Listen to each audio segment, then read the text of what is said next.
Darren, we're What's kind of going on? becoming more consistent again. Yes, I've been eating a lot more fiber lately. Have you? Just so you know, yeah. In what Yeah. form? Psyllium husk? No, Gummies? no, the powder. You get Oh. the powder from like Target or whatever. So when someone tells you full of shit, you're like, actually, It tastes like Tang. yeah. Oh, there we go. Oh, Yeah. that stuff. Okay. Yeah, kind of, I guess. Does Back. anybody know what Tang is anymore? Yeah, Poontang. Yeah, well, that's obvious. Yeah. Speaking of Johnny Gill. Yeah, exactly. Yeah, I bet you he got some back in the day. No doubt. Yeah, that's a different band. So where are we at? Episode 38. Yes. So we're live on the TikTok. Hello, TikTok. We're recording over here. We're kind of going to go off the cuff today, right? Because we've been talking about like the origin story, and even though we're 38 episodes into it now, we've never really talked about Yeah, this the came impetus. This came about one day. I read a comment, and this guy basically was like, "What do these influencers bring to the table?" And he's quite rude, like as if our opinions don't matter. But they are our opinions, and we're here. If you listen, great. If you don't, whatever. And we all know what they say about opinions. So we figured, basically, he presented himself as somebody that's been in the restaurant industry for a long time, and he's done a lot of things. And I simply just stated what I had done, and well, not what I had done, but I was like, yeah, me too. So I figured, let's do a origin story. Yeah. Da, da, da, da. Origin story. So that was our quick intro, and we'll be right back. Welcome to the spot where the good times flow. Chris and Darren behind the bar, putting on a show in Vegas where the sun shines bright and the stories unfold. Grab a pint, pull up a chair, let the good times roll. Sip, socialize, shine, that's the motto we live by. From the strip to downtown, beneath the desert sky. Walls tell tales, bars tell lies, but here we speak the truth. Let's get into the gist of this episode. I don't think it's going to last too long. Offline, we were talking a moment ago. Today, we're going to drink Sierra Nevada Springfest IPA from our good friends at Sierra Nevada. And we're saying Greg Breen, still repping the brand. I think he's our regional manager for the Southwest. Obviously, good guy, great guy, actually. The Springfest, as it is, probably 85 outside right now? Yeah. On this early April day. Sip, socialize, shine, motherfucker. Nah. Cheers. So, cheers. Prost. We're going fresh taste buds into this one. Is this a new product? I'm sure it's one of their residuals. I've seen kind of they've been around for a while, but There's that some grapefruit. IPA, Yeah. some IPA cocktails. Have you ever had one? No. I made one at McMullan's. It was just like IPA, lemonade, a little bit of gin. Did something beep? Yeah, it's just something. Okay. Like I put lemonade, IPA, some gin, and some honey, Oh, and it was quite nice yeah. on the rocks. What rocks? Okay. Yeah. Okay. So have kind of like a shandy almost, but you're jacking it up with a little bit of gin. man, I haven't. Because like the botanicals, like they go really nicely with IPA. I mean, this definitely has the grapefruit forward to it on that finish. So I mean, obviously, if you're it's 6. I think it's 6%. Yeah, 6%. Do you think, have you ever a shandy with like lemonade? What do you think? Delicious. With that? Yeah. I think that would be fantastic. Yeah. Get it. Especially. It's funny that you say that because in my buying decision today, before I saw this, because it is getting warmer outside, more warm, I guess, I was thinking something lighter. So, because like the last couple beers I've had, I've just been a bit heavy. Heavier set? Heavier, yeah. So kind of like me. we're going into episode 38, Origins. Simple, probably our most simple title as of yet. Just call it Origins. So, Yeah. Darren, Not much thought into it, but you have bartended most of your adult life. I'm 32 years in. 32 years in. I thought you were only 33 years old. So from I the womb. wish. Yeah.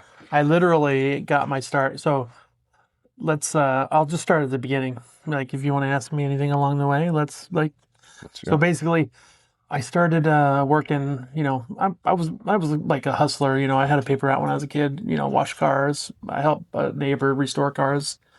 But I got a dishwashing job at 16.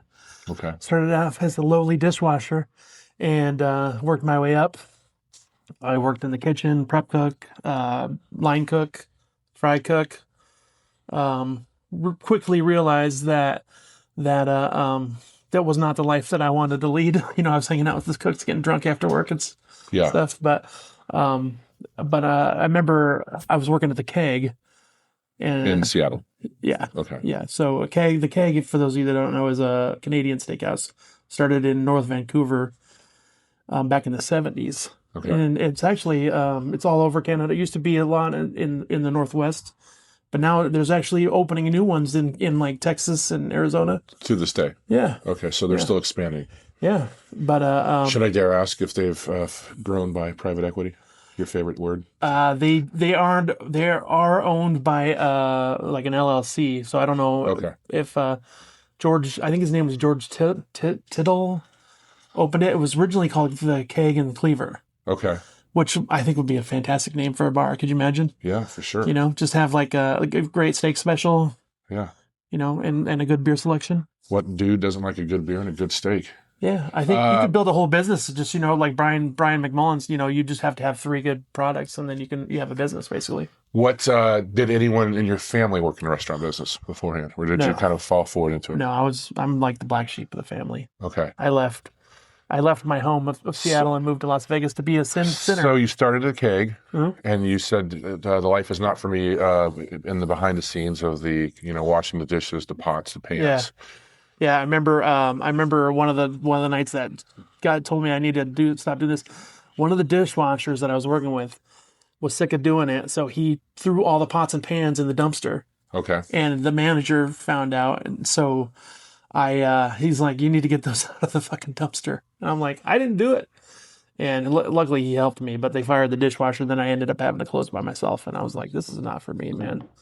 But I remember there was a Christmas party, and my manager at the time, they were giving out like stupid prizes. And I answered the question correctly, and I got a prize that said 2 free server shifts or something like that.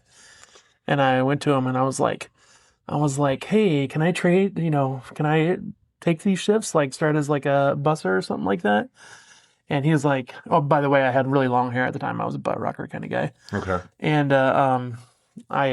he's like, you cut your hair and you're in. And that's how I started bussing.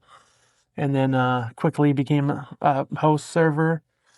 And then at the ripe age of 21, I was at work Sunday morning, and the bartender came in super drunk. I still know her. Her name was Erin. She came super drunk, and the manager, Ron, he looked at me and he was like, or no, it was Dan. He looked at me and he was like, hey, you want to bartend, right? And I was like, sure. Yeah, of course. That'd be great.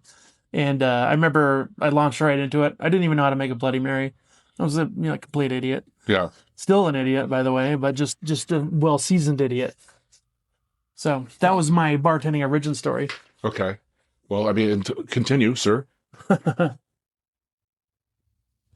What do we got going on? No, I was just making sure. The Maybach? Yeah. What is that? Well, I mean, I guess my origin story goes, I had to step off camera for a second. Hi, I'm back. Yes, tell us yours. As a young man, I guess subconsciously it was bequeathed to me. None of my family ever worked in restaurants. It's not the story of I was the kid that was, bussing my grandparents' tables or something at the restaurant. But I was summoned as a young man to go downstairs in the basement and fetch beers on family dinner Sunday. Oh, really? So my grandmother would send me downstairs with this very tray. Oh, awesome. To go get what my parents would be drinking for Sunday dinner, my aunt and uncle, my grandfather and grandmother. So you had like the root cellar, or the basement, and then you had the extra fridge in the basement. Yes. Where all the meat was and stuff. Yeah. So they had 2 freezers or refrigerators down there, and then they would keep additional meats, then an additional oven down there for holiday baking. Wow. So, and then my great grandmother lived upstairs. It was a duplex, so it was 2 stories in the basement, however you want to call it. So you had the upstairs living quarters where she lived, and there was an oven up there, and then there was the middle quarters and the downstairs quarters, and that's where the additional storage was, and my grandfather's workshop. But so when she passed, my parents asked me what I wanted, and I said the only thing I really want was this. The tray. And I got it. That's cool. But much before that, then, I guess it kind of started for me as far as the beer knowledge and liquor knowledge was in college in summertime. A couple of my friends and I, we all worked at Lucas Liquor in Kansas City. So it got pretty quiet in summertime at a retail liquor store. So I spent a lot of time dusting the bottles. And so when I was dusting the bottles, I would be reading the bottles too. Really? So subconsciously, I was kind of taking in those stories and those narratives of all those liqueurs that we put into the cocktails that we make now. Nice. And then my first serving or bartending mission came. I've always been a big believer when I was working in Dublin.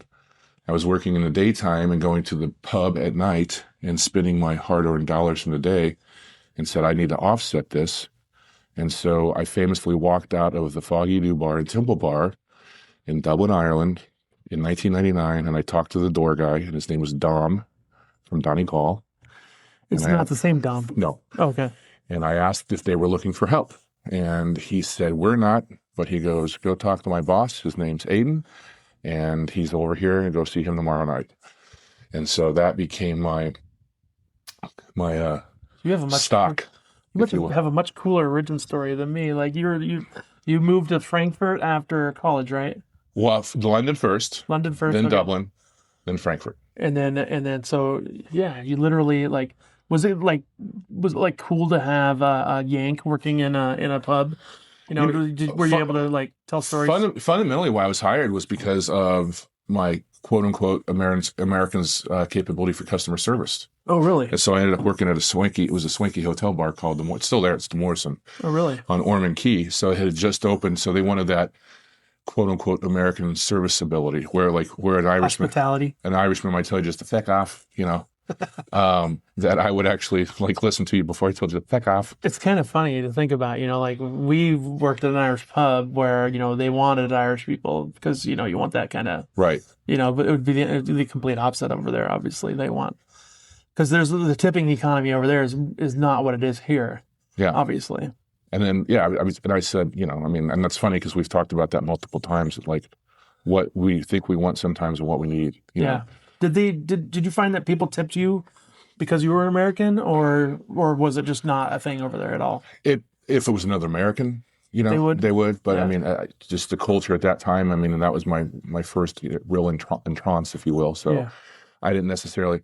But I think the derivative of that was I worked with a great group of guys, and I just actually told a story to some Irish people that were visiting through the airport a couple nights ago from Westmeath. Mm-hmm. That he's over for a year of military college in Pennsylvania, so he was Irish Army. But I was saying it was like the derivative of working there it was a great group of guys, and then because that hotel bar and that hotel had just opened, it was kind of like the new shiny object in Dublin. So it subsequently opened a lot of doors that I probably would have never gone into, you know, otherwise. And that was my first meeting with Mr. Bono a couple of times at the hotel bar. So, oh, you actually met Bono? I didn't know that. Oh, yeah.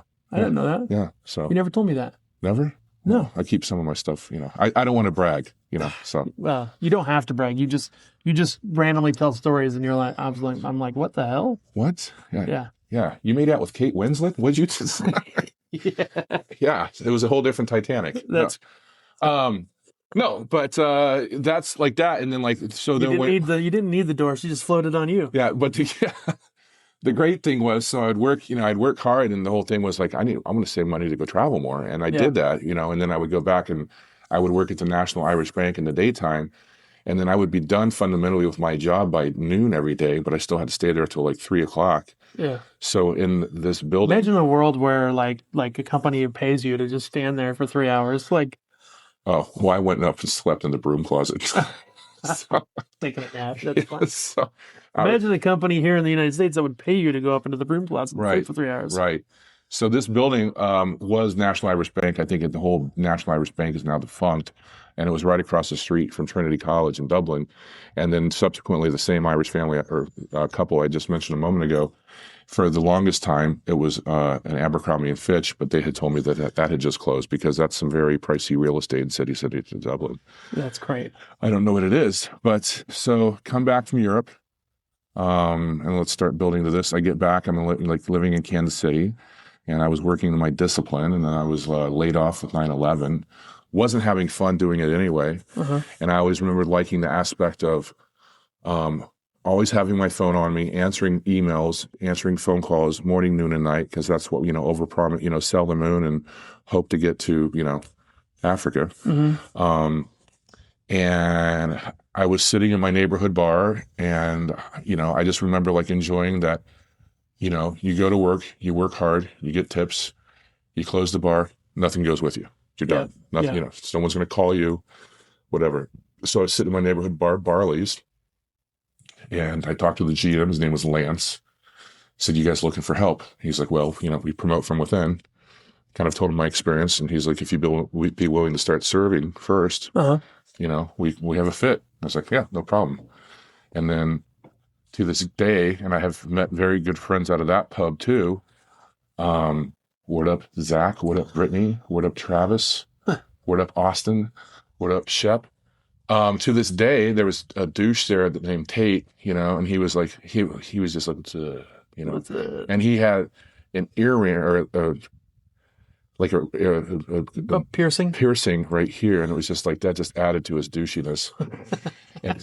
Did he wear Ed Hardy everything? This was pre-Ed Hardy, so I mean, or if it was probably out there, but it just hadn't hit in the Midwest. He had that. What was that guy's Sugar Ray? That band Sugar Ray, Mark McGrath. Oh, yeah. Mark McGrath, was that his name? Yes. Like the spiky blonde. Yes. Hair and everything.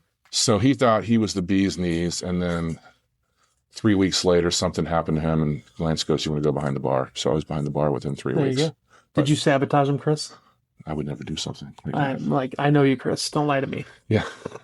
We call him, if he's listening, he's like, "I knew it." The Beastie Boy.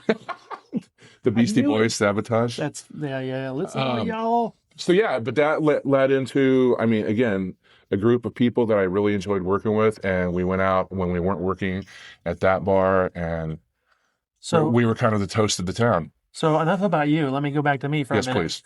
So working at the Keg, I eventually transitioned to bartending, but I worked with a wonderful lady named Crystal McCoy. She was married to a firefighter at the time. The bar I worked at was like next to a training facility for King County firefighters. Okay. And King County police. So a lot of cops, a lot of parties. Saved my ass many times back in the day. I'm driving home late at night. Get pulled over at 3 in the morning. What are you doing driving? Just got off work. Had a couple of drinks. But the officer was always like, "Where'd you work?" And I'm like, "The Keg." And he's like, "Oh, I had my graduation there." And I'm like, he's like, "Go home. I don't want to see you again." I'm like, "Yes, sir." But anyway, worked at the Keg. Crystal went on to open a great bar next to the Seahawks Stadium, which was the Kingdom at the time. It's called McCoy's Firehouse. Okay. Which is a neat, if you're ever in Seattle, it's a neat bar. It was 3 stories. The earthquake, they had to redo it in 2001, and they got rid of the 3rd floor. But it's part of the Seattle Underground, which is pretty cool. You go downstairs, and there's literally a street down there. It's crazy. So in the landscape of Seattle, where was the Kingdom? Because the current, I still call it Qualcomm. Where the Seahawks play now is exactly where. Okay, so it's on First Street there. Yeah, the Kingdom. Okay, right by Pioneer Square. Okay, all right. But it's exactly where the Kingdom was. But regardless, anyway, it's a cool bar. If you're ever in Seattle, go check it out. Seattle's got a lot of cool bars. But I mean, come on. Yeah. Like I grew up basically when I turned 21, it was the grunge era, Nirvana. It was like the Seattle beer scene, the coffee scene had taken off. Yeah. Starbucks took off in like 1987. Anyway, I worked at the Keg. I worked at a bunch of kegs. I became a manager, like not a full-time manager, but like a shift manager.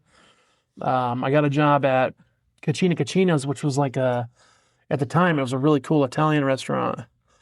And funny story, the day before I got hired, or my first day, I got hired my first day, I got in a bar fight. Some guy sucker punched me, gave me a black eye. Really?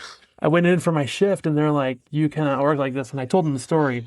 I won't tell you guys the story here, but the manager was like, "You can't work like that." And I told the managers the story, and they thought it was hilarious. They're like, "Okay, you're good. You can stay." So I instantly had a huge following there because they're like, "Oh my God, what's up with this fucking spot?" I look like the dog from Target. Yeah.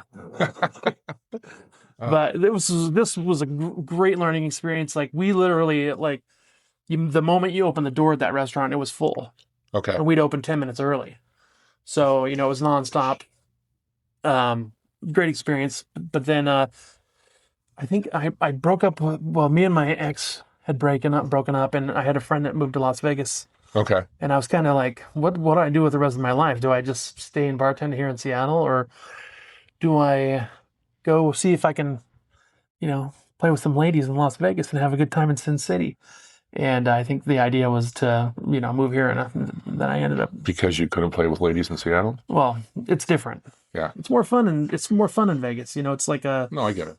Vegas is kind of like a mini New York. It's very like all kinds of cultures. Yeah. All kinds of different people coming and going. And you got to think right before I moved here, and probably right when you were moving here, like, the Palms had just launched with the Maloof brothers, and they did that season of MTV, right? Yeah, the Real World. The Real World. So there was more people kind of focused on Vegas for the first time. I mean, if you want to say launched the modern Vegas, because we got here just before the whole day club thing kind of started. Yeah. Or the very, very. Yeah, when I moved here, a friend of mine was the DJ at the largest club in the world at the time, which was the Club Rio at the Rio in Las Vegas. Okay. And this is before the whole huge club scene took off. There was a couple of clubs around town, like the Beach. There was the Drink. Remember the Drink? Yep. And Shark Club. There was a bunch of clubs, but they were all pretty much like local places. They weren't in the casinos. Right. And the Rio really took off with that, and that's where it was such a huge moneymaker for them that every casino was like, hey, we need to do this too. It's kind of funny to listen and talk to the guys a generation before us that were here when that whole thing was kind of developing, and then when it went away, we've heard the Beach through the ethos of time, and I've never experienced a Shark Club, but a lot of people that we hung out with and have hung out with, continue to hang out with, talk about the Shark Club like it was a rite of passage. Yeah. Yeah. You had not lived in Las Vegas if from like the late 90s to early 2000s you had visited the Shark Club. The Shark Club, yeah. Yep. For me, it was all about Club Rio because DJ Skills, he would get us on the VIP list. So we would literally get off work and go hang out by the Chippendale bar, which is the not the Masquerade. Yeah, the Masquerade bar. Okay. And the ladies would come out of there, and we'd be like, hey, you want to come hang out in the club with us? Yeah. Do VIP? Oh, my gosh, it was so much fun.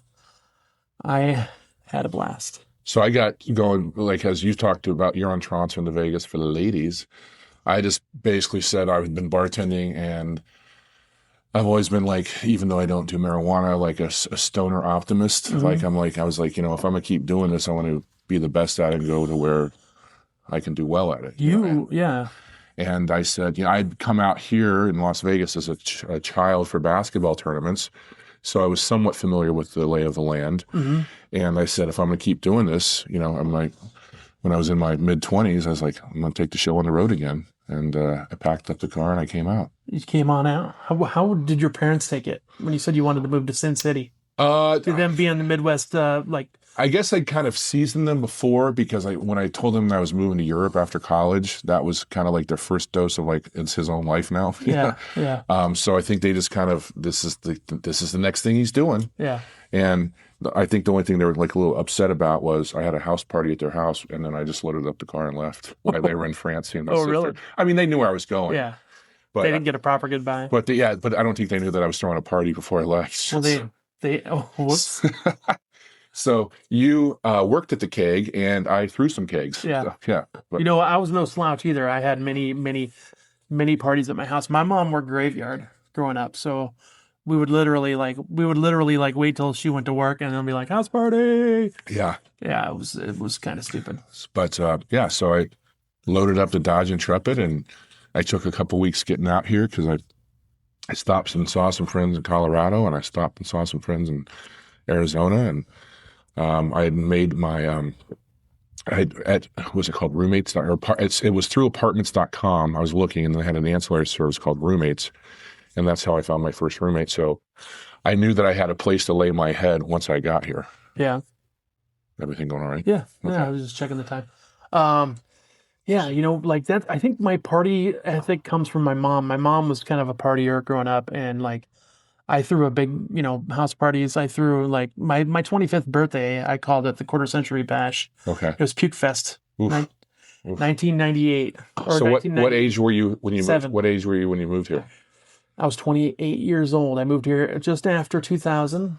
Okay. You know, I partied like it was 1999 in Seattle. Okay. I decided it was time for a new millennium. I'm gonna check out this new world. It brought me to Vegas. I moved here in the summer. I was 27, so I would have been 28 that October. When I moved here, I moved with an ex-girlfriend, and when I asked her about it, I was like, "How much is the rent?" You know, just because I didn't have a job and I had money saved up, but she's like, "Oh, it's $650," and I was like, "Each?" And she's like, "No, it's $650." Yeah. And I was like, "What?" So I literally, when I moved here, I didn't know anything about the town really. I'd been here a couple times, but we lived in Naked City. Oh. It was in the Chancellor, which is now like a budget suite, but it's right across from the Stratosphere. Okay. Like, it was fine wine living, baby. That included cable, power, water, everything. Wow. And so you're on the hook for $325. $325, yeah. Wow. Moving here in 2000. And what are these numbers you say? I remember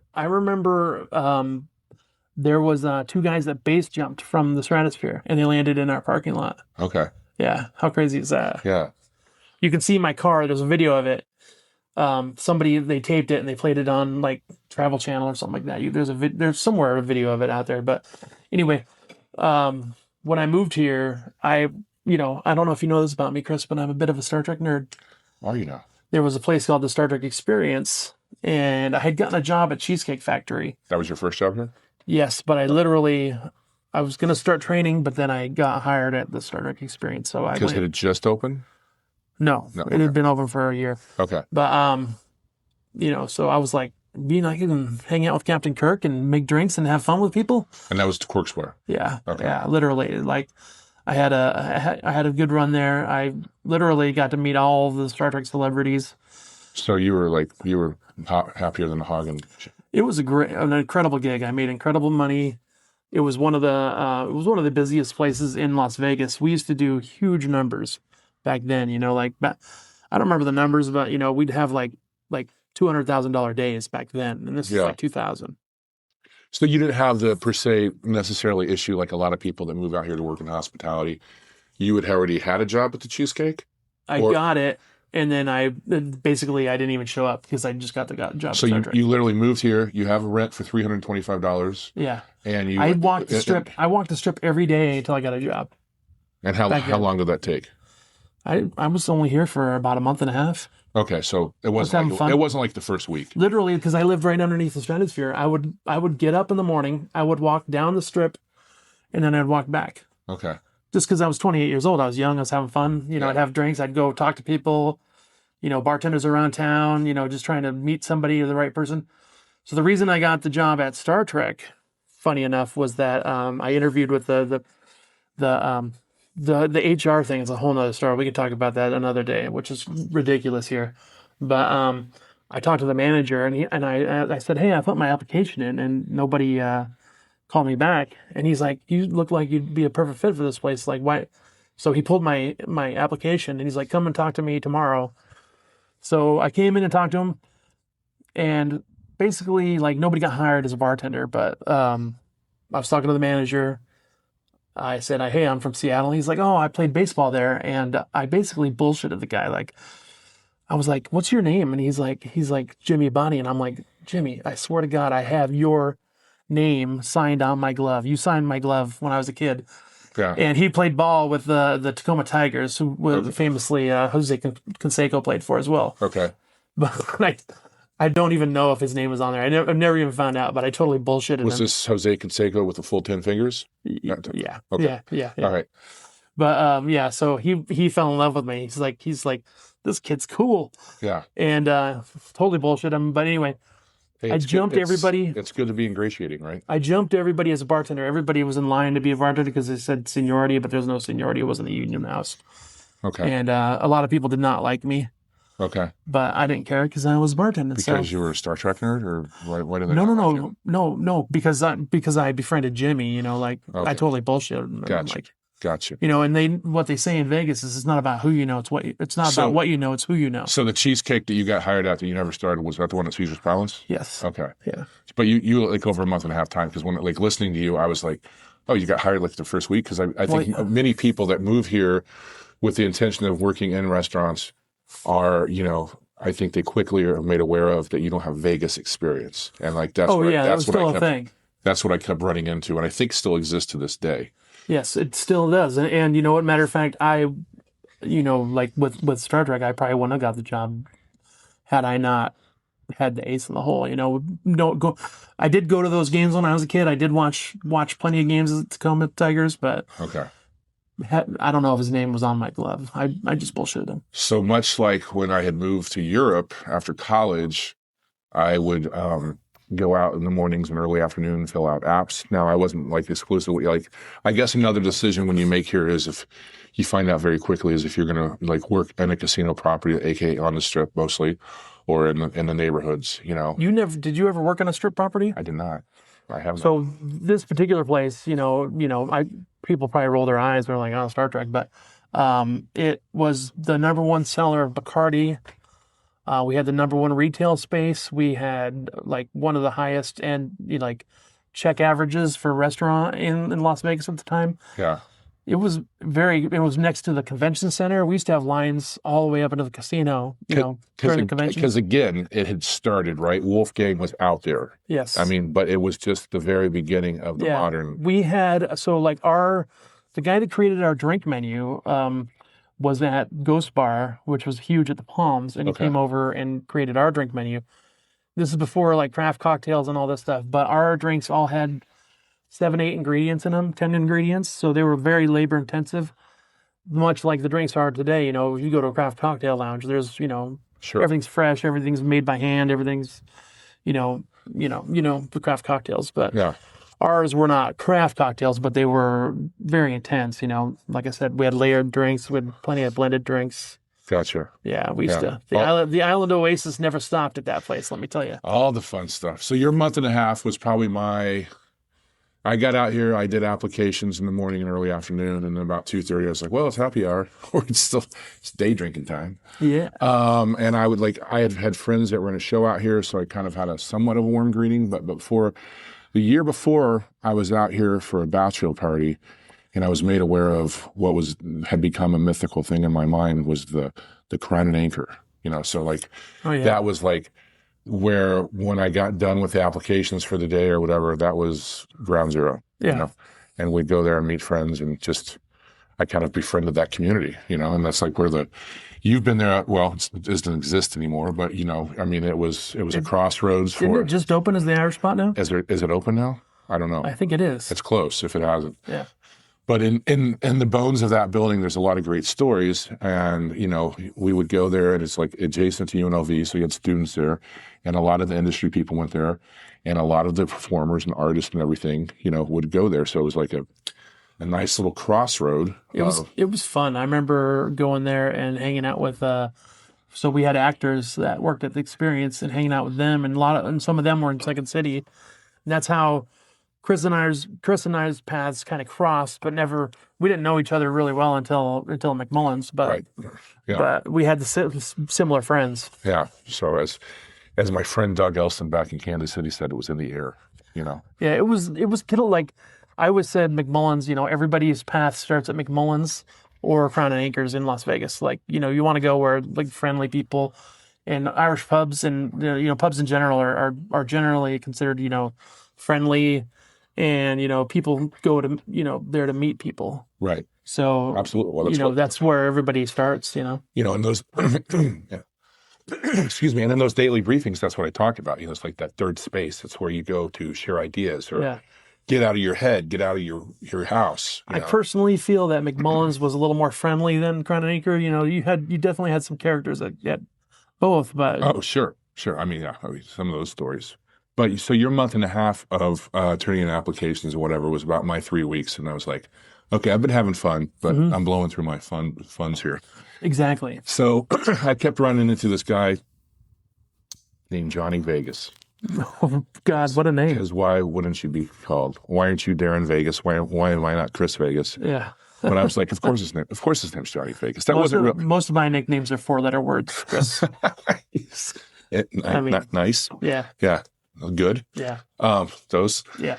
Who wants to comment on that one? But I kept running this guy Johnny Vegas, like in these hiring centers and this and that. So I was trying for I wasn't, just per se. I was trying for strip properties too because I just wanted a job.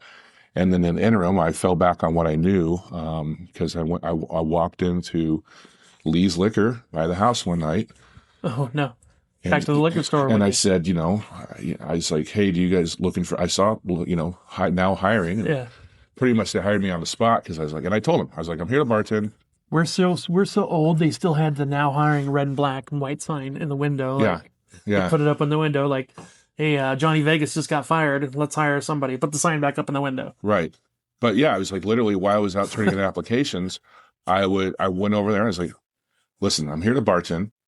I don't know how long I'll be here. I mean, meaning if you hire me, but I'll be on time. I'll show up. I know how to merchandise. I know how to do this and that. And so I started like the next day. So I kind of had that peace of mind while I was still turning in applications.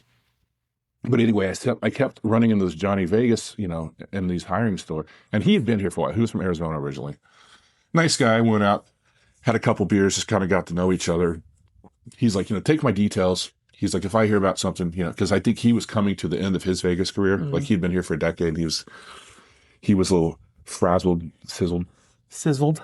Yeah. And he was just like, he didn't even know if he wanted to do anymore. He's like, take my details. If I see anything, whatever. Well, a couple of weeks go by. He gets hired at a strip club. I was like, okay, good for you. He's like, I don't want to work at a strip club. It's like, okay. So, and he was old enough. Yeah, you know your weaknesses. Like, there's a reason I've had many opportunities to work at a strip club, but like, I like drugs, I like alcohol, and I like women. Yeah. And those three things I would be right there in front of me. If I would have got a job at a strip club, I'd probably be dead by now. Yeah. And so he did that. I was like, okay, good for you. But he was like lackluster about it from the get-go. And then he was working for this woman, and he would tell me about it. He's like, she's like, she was a drunk. She was a mess. She said the owner's guy was a guy named Tony, and he was Armenian. Was it Tony Vegas? Probably. But he was Armenian, and he owned clubs in Hollywood. So this was kind of like, this was his fun place because he liked to go to Vegas. So he made all his money in Hollywood, and he opened a club here. And what was her name? It started with an M, but doesn't really matter. She was probably doinking him because she got whatever she wanted. Are we talking Tony that we hung out with? No. Okay. Yeah, this Tony's probably long gone. Gotcha. He was an older guy, but again, characters in the club, and and the mechanism of, eventually, Johnny calls me. It's like, I can't do it. He's like, literally, I'm going in right now to tell her I quit. He goes, if you want to walk in 5 minutes after I walk out, like, hey, looking for help? Timing's everything. Yeah. So he goes in, I'm sitting in the parking lot, and he walks by me and goes like that. And then I walked in and that is hilarious. Hired on the spot. Really? Yeah. We didn't want to work graveyard. Did you hear first? Chris is Johnny on the spot. Yeah, there you go. So that's funny. You think your story's shitty? No, just wait. That's funny. But so I worked there for about 3.5 months, and then I was hired. And I think it was when there was the gang fight in there. That was probably the nail in the coffin. Oh God. Because it was a handful of Mexicans, a handful of blacks, and they were into it. And this again, kind of like referencing where we're kind of crossing paths. This club was called Striptease, and it was close to the Rio.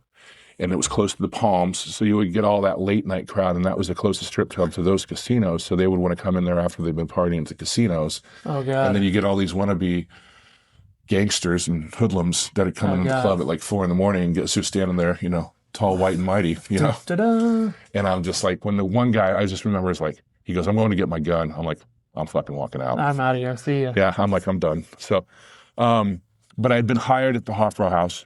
It was still being built because the first year they had Oktoberfest, they did it in the parking lot of what is now the Silver Sevens, which used to be Terrible's, right?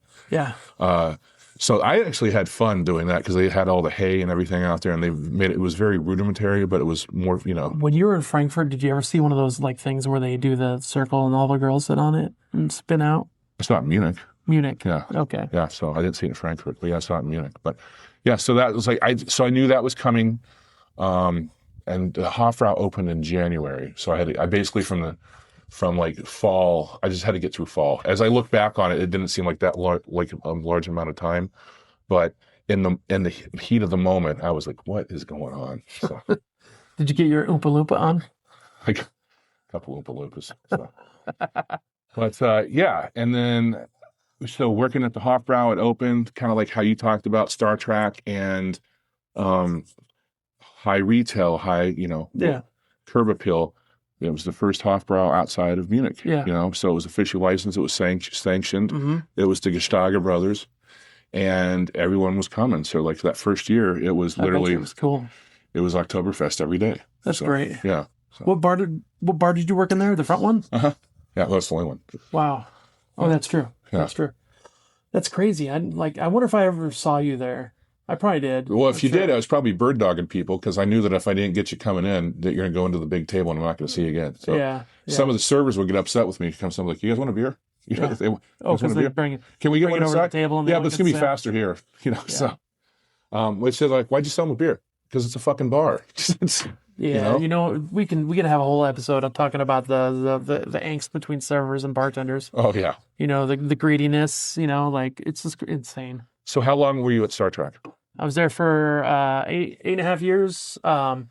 So we ended up opening a banquet area upstairs, and we started doing banquets.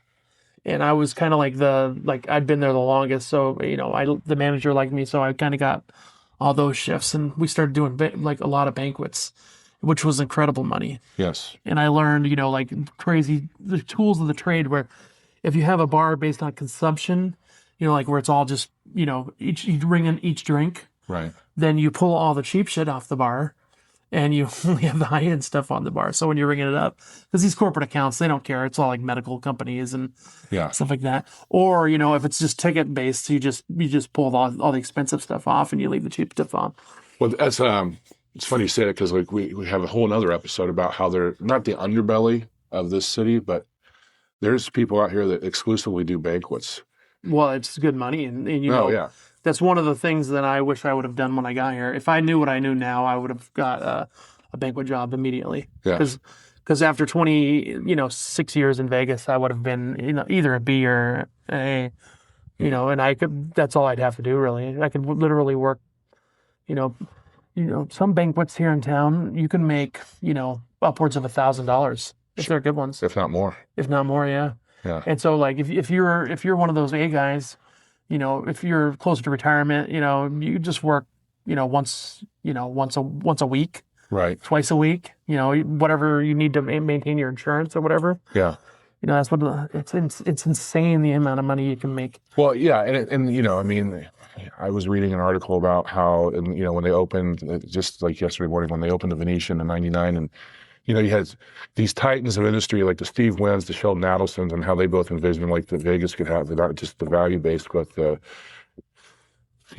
posh, the luxury based, and then Sheldon Adelson having his dream of all these conventions. Are we recording? Yeah, let's take a quick break real quick. Okay. We're wrapping this up, talking about the opening of how Darren and I became friends and podcasters and colleagues and Romans.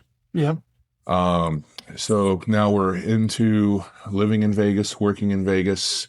If you knew now what you knew then, you would have maybe worked in banquets. Oh, definitely. I'm cracking another cool one. So, as 2008 rolls around, we have this thing called the housing crisis. Yes. I lost my job. They closed the experience. It took me a long time, 10 months, to find a job. It was difficult. I was all over town. And this town it's not about what you know, it's who you know. This is true. And basically, it took me 10 months. Luckily, I knew a guy that worked at a bar called the Outside Inn. And he was going to do the beer truck at McMullan's. And I love McMullan's. I actually applied at McMullan's when I worked at Star Trek because 2001, after 9/11, they cut my shifts, and I was like, oh, maybe I'll look at, going somewhere else. And I always wanted to work at an Irish pub. So I actually applied, but I didn't get the job. Gotcha. And so it was still on my radar. I knew everybody that worked there through connections with other bartenders. And Carlos couldn't work the beer truck. So he's like, I know a guy. And Neil called me, our friend Neil. Yeah.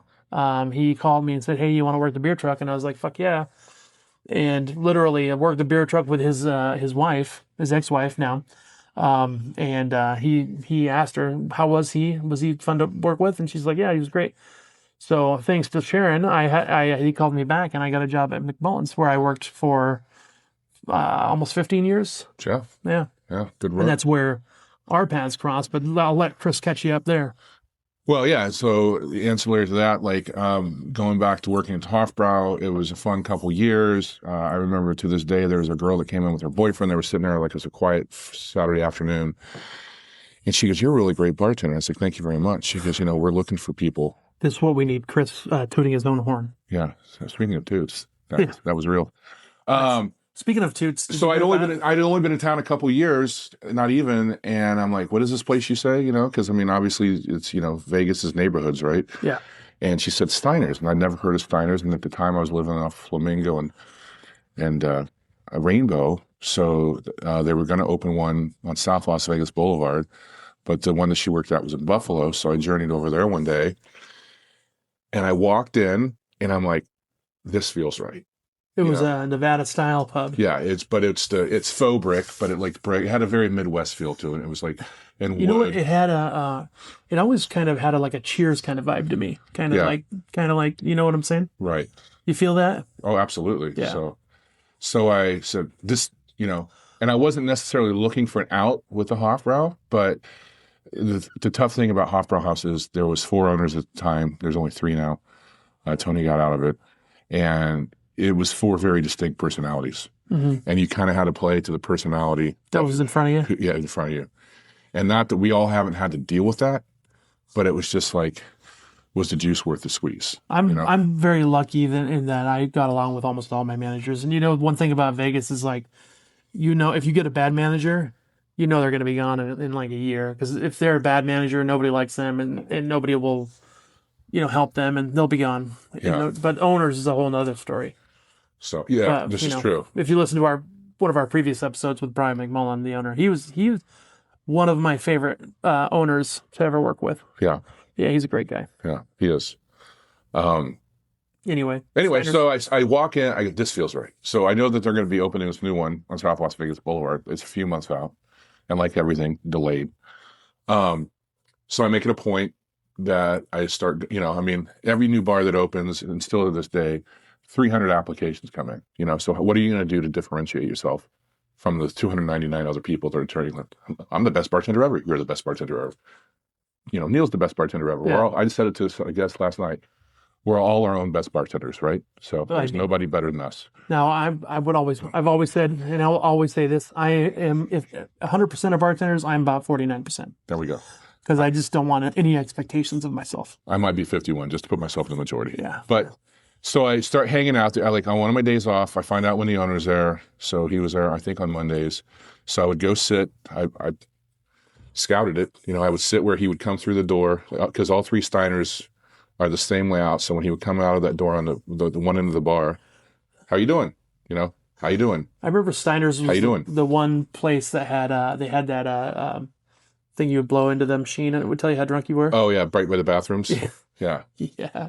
I don't think they don't have them anymore, do they? I don't think so. Talk about a terrible thing. Like, you could literally blow in there, see how drunk you are, and then get in your car and drive home. I know I'm fucked up because I just blew in this thing. Can I get my check, please?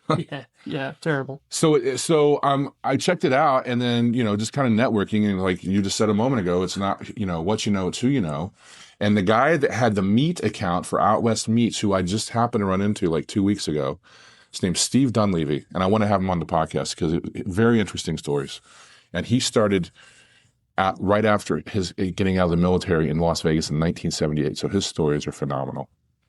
But I was talking to him about it. He's like, "Oh, well, Chef Gary is one of my good friends." He goes, "I'm the reason they have the Kobe, the Kobe beef. I'm the reason they have the lamb chops." And those lamb chops were excellent, by the way. And I'm like, still are. I'm just. They used to be on happy hour, right? Yeah. Oh my gosh. Talk about happy hours. We should do a show just on happy hours. Yes. We have a lot of show ideas. Yeah. Show people. Anyway, so Steve reaches out to Gary, and then kind of it's just another little, feather in the cap. So that didn't get me. I just didn't get the job automatically. But when it came time for Steiner's Windmill to start interviewing, I got the call. Yes. And then Roger was very thorough about who he wanted behind the bar, and he was. I don't do a lot of interviews anymore, but I'm not saying I can't interview. But he's like, Chris is an excellent interviewer. I'm not. I'm just like, all my jobs have really been more about just like you said. Neil called, hey, this kind of has, Yeah. It's not, It's I'm really. I'm it not really doing is. a It's I'm not not about doing what a you know. It's who you know. yeah, I'm not doing a Rorschach test. You know, like you said, you're going to show up. I mean, you worked there for 15 years. You're going to show up. You're going to do your job. You're not going to steal. You're going to be on time. Yeah. You know, that's 90% of the Yeah, I mean, the victory. how many bars did we go to back in the day that you'd walk in and the bartender graveyard and the bartender would be drunk and the cocktail waitress would be drunk, passed out in the booth. Still are. Very real. Yeah, not as much as it used to be, but definitely part of the gig. Well, and it's I mean, to this day it still happens, and I know that some bar owners encourage their, like if they'll like have one with it because it like makes people feel more at ease. But I think you're the same way too. When I am behind the stick, I am never drinking. I mean, on the rare occasion it was a good friend's birthday and they came in, I might do a shot with permission. Yeah. But other than that, I do enough to myself when I'm off. Yeah. That's my safe space. I'm guilty of, like, I used to, when I worked graveyard, after working graveyard for 13 years, I will say that once I got done cleaning, but usually only like about a half hour before the day shift bartender came in, Okay. I would have a shot. Got it. Just to okay, the night's over basically, and you just relax. So I did do that. What are these? What are these mythical things called shots? No. That was my one, my one. But when you talk about like McMullan's or the Crown and Anchor kind of being the crossroads of a certain community in Las Vegas, I can make my arguments that when that Steiner's opened in 2004, there was no Town Square, there was no M, there was no South Point, there was the Boulevard. Yeah. And then what is this strange place that's advertising outside 24 Drafts? Because at the time, nothing out there. That was a big number. Yeah. There was no Yard Houses, there was no 100 draft beer bars. Yeah. So when it opened and all of South Las Vegas Boulevard was being developed, it was like, if you were going that way home from the Strip, that was a stop. And then kind of talking about, again, the food, 24-hour food was above average, still is. I mean, they do a great job. And then, Roger haphazardly puts together this, not I say buffoonish in a comical way, but this haphazard group of bartenders that we all kind of have our different personalities, but it just worked. Yep. Yeah, it was a fun crew. Yeah. So, I didn't hang out there very often, but I always had a good time there. And we still laugh about it to this day. And, there's people that I worked with there that we had completely different styles. And if you thought of as far as us from outside, from behind the bar, they're like, these guys would never be buddies, but we're good friends to this day, Carl. And then obviously, I have my Rhonda. We're very good friends. And, when she came in, she didn't open the store, but she came in a couple months after. And I remember talking about origins because there was nothing out there. So like the first year it was kind of tough. Yeah.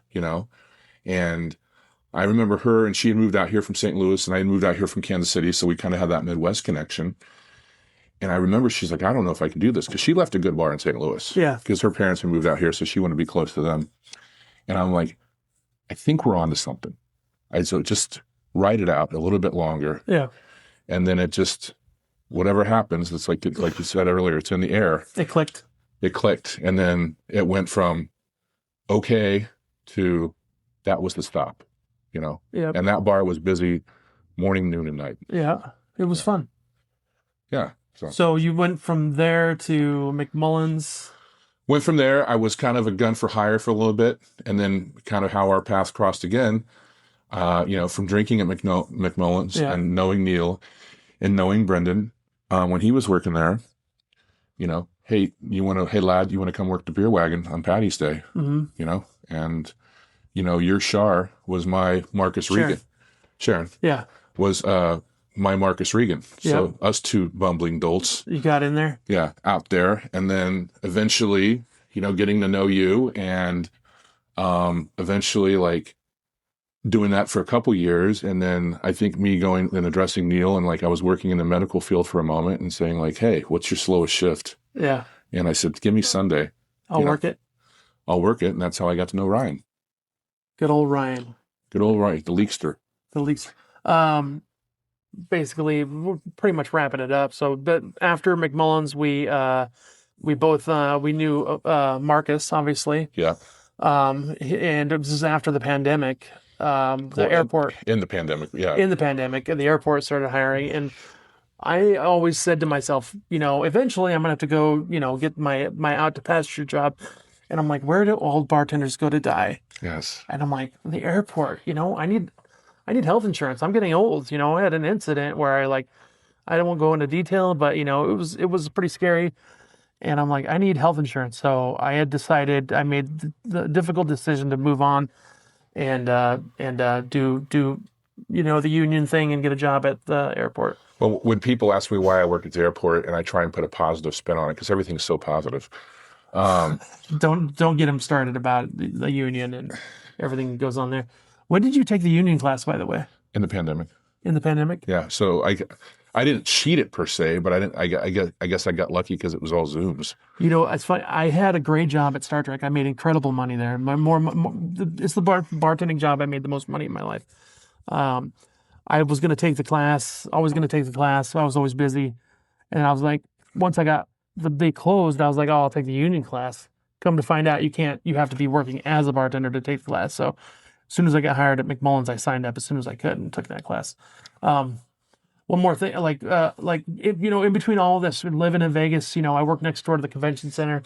I used to get asked all the time to work private events in hotel rooms because, if you have a private party in a hotel, it goes from, buying the booze and paying for a bartender to, $3,000 because you got to pay their prices and you got to pay their bartenders and everything.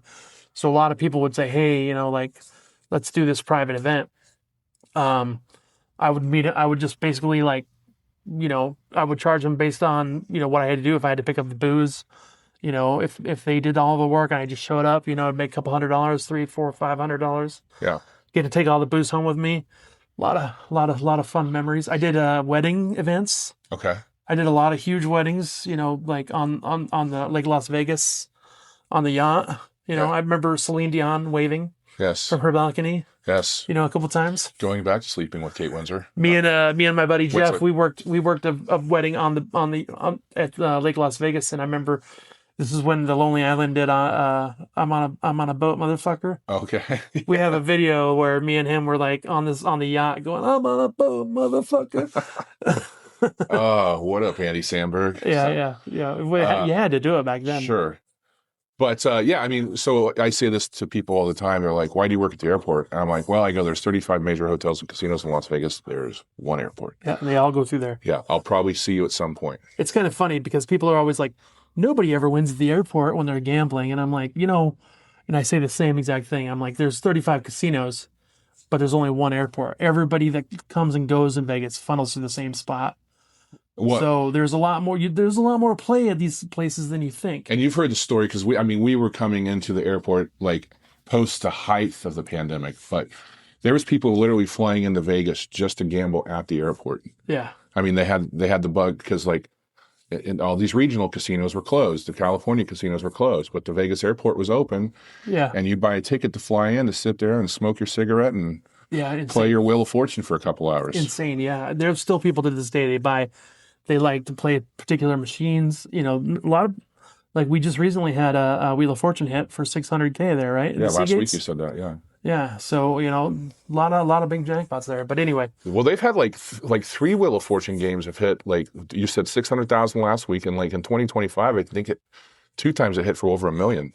At the airport? Yeah. Yeah, but there's the dollar one and there's the quarter one. Right. Yeah. Which is still dollars and dollars, but it says quarters. We both said if we hit either one, we probably would have quit the airport. Yeah. Well, that's my thing. I always joke with one of the guys I work with. I'm like, if I ever hit that, you'll never see me again because that's just enough for me to retire. So we're going to start wrapping this up, right? Yep. I think this was our kind of origin story. Was it a superhero origin story or was it just kind of like a whatever kind of story? Well, I'm wearing my adult underoos. So. Oh, yeah. I forgot about underoos. Remember those? Yeah. That was a thing when you were a kid, right? Oh, my God. I was poor. I never had underoos. Oh, the ones I got, I cherished. They're secondhand. So, yeah. It's not underoos, it's underperforming. So. Yeah. But, no, yeah. I'm starting to put out there in the daily updates. We're going to start doing more stuff. I'm going to start working on a newsletter too, because we're going to grow our list. I think we're just shy of 1,000 on the Facebook page. But the more people I tell about the Facebook page, guess what they tell me? I'm not on Facebook anymore. So we need it. We need to get to you guys. Speaking of, are we on the X too? I have an account. I don't use it. We need to post on X too. Actually, So when I repurpose the stuff on the Opus, it does do it on the X. But as far as I got rid of X. X is so toxic. yeah, but we're out there. So newsletter's coming. You know, I said it again yesterday. We all have 24 blocks that we put in the suitcase that we call a day, and sometimes my days just get a little too short. We're gonna have merch coming. We're gonna have tours coming. Yes, it's all in the works. So eventually, we're gonna have events where we go out and curate some tours. So coming soon, eventually. Because he talks about me not tooting my own horn, but everybody I tell the idea, and I'm not going to get into specifics because it's not exclusive, but it's a great idea. They're like, that's a fucking great idea. So he basically wants to be Johnny Vegas. No, please kick my own ass. And that's a good wrap. So episode 38 in the books, the origin Cheers. of Darren Benjamin and myself, Chris. Sip, socialize, shine. And that's not even it, folks.